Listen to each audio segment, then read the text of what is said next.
Nelson Mandela's journey began in the village of Mimbenzo, Eastern Cape, on July 18, 1918. Born into the Mandela clan, he was named Rohilala by his parents, Nonkabi Nosakani and Kosi Wiswa Gadla Mandela. At the age of 12, tragedy struck when his father passed away, making him ward of Jomintaba Dalindiabo, the acting king of the Tamil people. Growing up at the great place in Hekesweni, Mandela was inspired by the story of his ancestors' bravery during the wars of resistance. Fueled by the desire to contribute to the freedom struggle of his people, he attended primary school in Kunu. It was there that his teachers, Miss Degan, gave him the name Nelson, following the tradition of assigning Christian names to school children.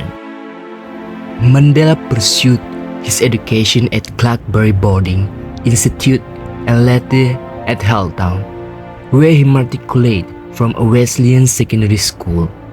His academic journey took him to the University College of Fort Hare, a Bachelor of Arts degree, but he was expelled for participating in student protests.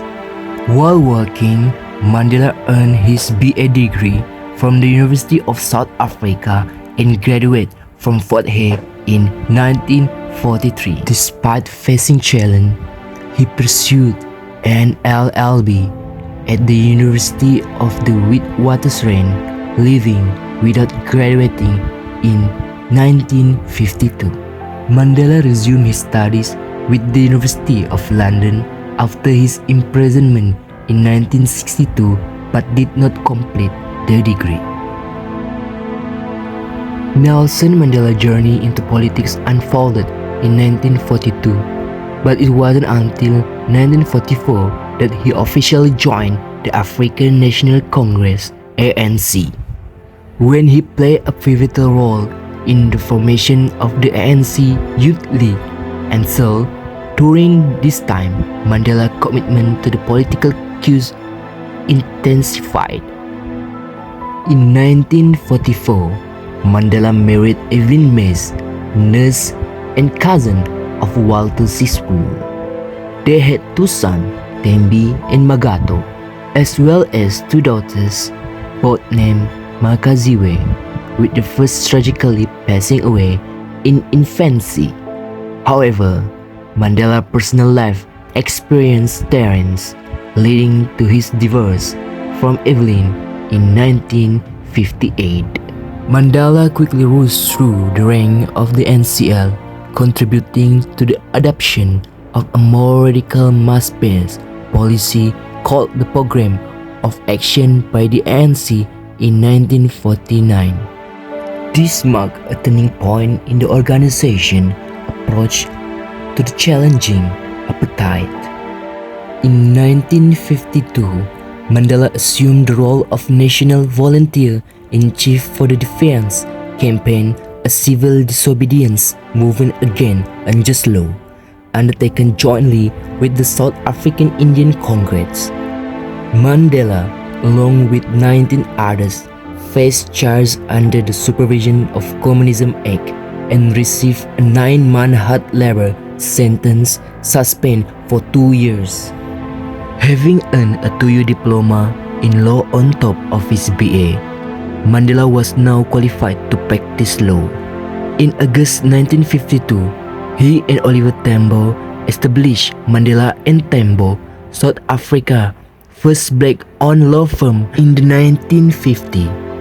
This groundbreaking endeavor laid the foundation for their legal activism. However, Mandela's political journey faced hurdles as he experienced his first ban at the end of 1952. As a restricted individual, he clandestinely observed the adoption of the Freedom Charter in Cape Town on June 26, 1955. Despite this challenge, Mandela's commitment to the struggle against apartheid and his foray into the politics continued to shape the course of his remarkable life. Nelson Mandela's pivotal role in the anti-apartheid movement led to his arrest on December 5, 1956, marking the beginning of the infamous 1956 treason trial. The trial, involving men and women of all races, became a marathon of legal proceedings that concluded on March 29, 1961. Amidst this trial, the Sharpeville massacre on March 21, 1960 fueled tension, resulting in the first state of emergency, the banning of the ANC and the Pan-African Congress (PAC) on April 8, and detention of Mandela and his clique. During the treason trial, Mandela married social worker Winnie Madikizela on June 14, 1958, and they had 2 daughters. However, the marriage faced challenge, ultimately leading to their divorce in 1999. As the trial came to an end, Mandela, days before the verdict, played a crucial role at the All in Africa conference. Subsequently, he went underground, planning a national strike against the establishment of a republic. Despite intense state security mobilization, the strike was called off, and Mandela continued his resistance. Mandela's imprisonment began at Pretoria local prison, and he was later transferred to Robben Island on May 27, 1963. His involvement in the armed struggle culminated in the Riviera trial, where he faced the death penalty. His powerful words during the speech from the dock on April 20, 1964 became immortalized. On June 11, 1964, Mandela and 7 others were sentenced to life imprisonment, making a turning point in the struggle against apartheid. This period of incarceration was marked by personal losses, including the deaths of his mother in 1968 and his eldest son Thembi in 1969. Despite this hardship, Mandela's resilience and commitment to justice endured, setting the stage of the eventual dismantling of apartheid. Nelson Mandela released on February 11, 1990. After 27 years in prison, marked a pivotal moment in the anti-apartheid struggle. Emerging from Veiter prison, Mandela, diagnosed with tuberculosis in 1988, had spent the last 40 months there. Rejecting conditional release offer, he played a key role in dismantling apartheid, leading to the historic 1994 election where he voted for the first time. His journey symbolized resilience, reconciliation, and the triumph of justice of operation.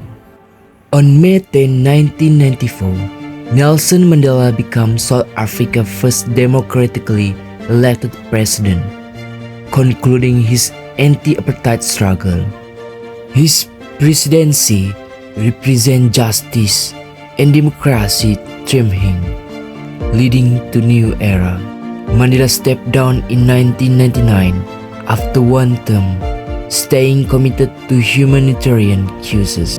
Beyond politics, he founded the Nelson Mandela Children's Fund in 1995 and established the Nelson Mandela Foundation and the Mandela Roots Foundation. In 1998, on his 80th birthday, Mandela married Gracia Marcel, undying love and unity. His passing on December 5, 2013, marked the end of an era, leaving a lasting impact on leadership and fight for equality.